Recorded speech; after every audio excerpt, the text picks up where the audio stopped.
Some hotels are turning into headquarters for identity thieves who are cashing in on your personal information. Thanks for joining us at 9. I'm David Rose. I'm Aliana Gomez. We're learning tonight these types of cases are on the rise during the pandemic. Q13's Omar Lewis explains how the operation works and the consequences for victims that could last for years.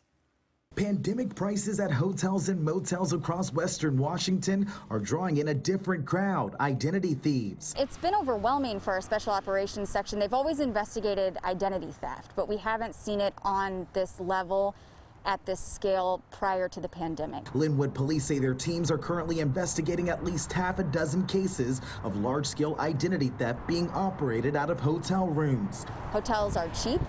They're not doing it out of their own home either, and so when police are busting them, which eventually we are going to, they're not traced back to their own homes. In their latest arrest, Linwood police busted a couple who were hotel hopping.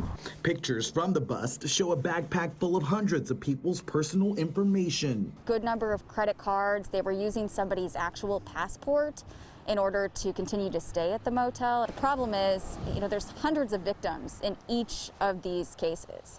Just on that table alone in the picture, we're talking about hundreds of victims. Police say these crimes are happening to any and everyone, including a commander with the Linwood Police Department who became a victim of identity theft 3 times in the last year. The police department posted this video on their Facebook page. I can only suspect that the thieves were planning on returning and trying to steal my mail. And with these types of identity theft cases happening more often all across our area, Linwood police say it's important to check your bank statements and credit scores often and thoroughly. Once your social security number gets out there the very first time and it's floating around, you can be victimized over and over and over again. If you've been victimized, it's not just identity theft. That can ruin your life.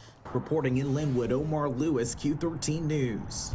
It's not just Linwood. We've seen cases recently in Kitsap County and in King County. Just make sure you're not leaving any mail in your mailbox overnight.